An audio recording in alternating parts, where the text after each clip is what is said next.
नमस्कार। आज আমি বানাবো পনির পরোটা। চলুন শুরু করা যাক।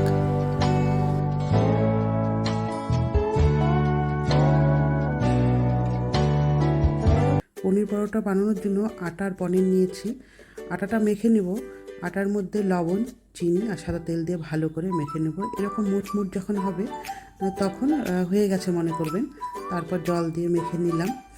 এখন একটু তেল দিয়ে মেখে আটা মাখাটা একটা ভিজা কাপড় দিয়ে কিছুক্ষণ ঢেকে রাখবো। এদিকে আমি পনিরটা গ্রেট করে নিব। পনিরের মধ্যে লবণ, চিনি, জিরার গুঁড়া, ধনিয়ার গুঁড়া, গরম মশলার গুঁড়া, কাঁচা লঙ্কার গুঁড়া, ধনিয়া পাতা কুচি আর কাঁচা লঙ্কা কুচি দিয়ে ভালো করে মেখে নেব। আপনারা চাইলে এর মধ্যে পেঁয়াজ কুচিও দিতে পারেন। আমি পেঁয়াজ কুচি দিব না, আমি নিরামিষভাবেই করব। পেঁয়াজ কুচি দিলেও ভালো লাগে খেতে। দেখুন হয়ে গেল। আটাটা এখন ডো কেটে নিব। আমরা যেভাবে রুটি করি ডো কেটি সেইভাবে কাটবো, কিন্তু রুটির সাইজ থেকে একটু বড় করে করতে হবে।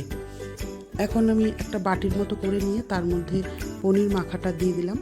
দিয়ে দেখুন এইভাবে করতে হবে। আপনারা দেখে নিন। একটা একটা করে সবগুলোই এইভাবে করে নিব। তারপর চাকতি বেলনিতে আস্তে আস্তে রুটিগুলো বেলে নেব। আমি আটা নিয়েছি, আপনারা চাইলে ময়দাও নিতে পারেন।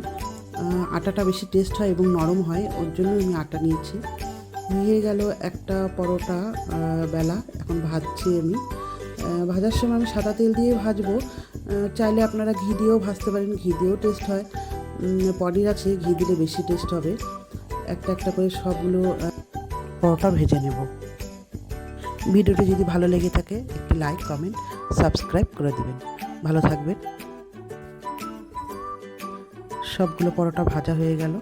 রেডি আমার পনির পরোটা।